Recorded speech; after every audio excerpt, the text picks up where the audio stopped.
to public participation, public hearing. Public hearing is open regarding Redlands Unified School District's 2026-2027 Local Control Accountability Plan, LCAP. Is there anyone here wishing to speak? All right. The hearing is now closed. Oh, there is one. Yes, come up. Sorry, Katherine. Okay. Did not see you. I didn't know how you wanted us to respond to that, so that's on me. Is there a time limit for the public hearing? 3 minutes, I'm sorry. No, that's okay. I just wanted to make sure. So I have to apologize for the committee that put together the LCAP because it was a long document, and I will admit that I didn't read all of it, but I did read through the actions because that's where the heart of it lies. And there were several things there that, while this board is not responsible for creating the LCAP, you are responsible for approving it. You are also responsible for taking the district's recommendations for funding.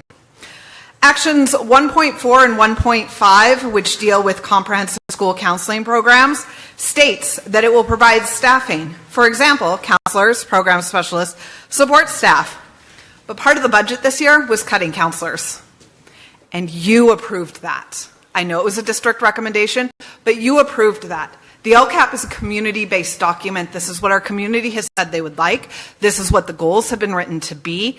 And I'm, quite frankly, tired of a district and a board that creates an LCAP that's not reflective of our current and future budget needs.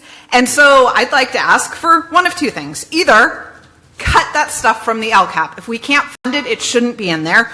Or perhaps a directive is given to fiscal services that we don't cut any positions explicitly stated, even as an EG, in any of the LCAP options. Find other places to balance our budget at. Because right now, your LCAP priorities and actions don't match the decisions that were made for the budget this year. And it's reflective elsewhere. It's reflective in Action 2.3, which is tiered literacy supports, which states by providing sites with supports for school libraries, well-resourced libraries, and knowledgeable staff. Funny that also part of the budget this year was cutting library staff at elementaries when studies, and I apologize for not having them ready right now, but I will send them to you, state that it is easier to improve literacy in younger readers than it is when they are older.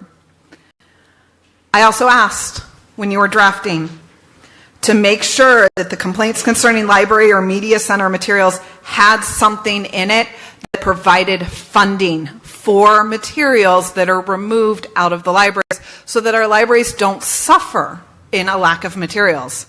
And nothing was added. Again, your priority with your budget doesn't match the LCAP action items here and the goals. And I am really just asking this board to take to heart when you are making decisions 6 months from now, 9 months from now, that you look at that and you go, the LCAP said this. We understand this is the district recommendation, but it doesn't match what we prioritized for LCAP. Because the discrepancy is there for all of us to see and for all of us to go back and look at and see. Thank you. Thank you, Katherine.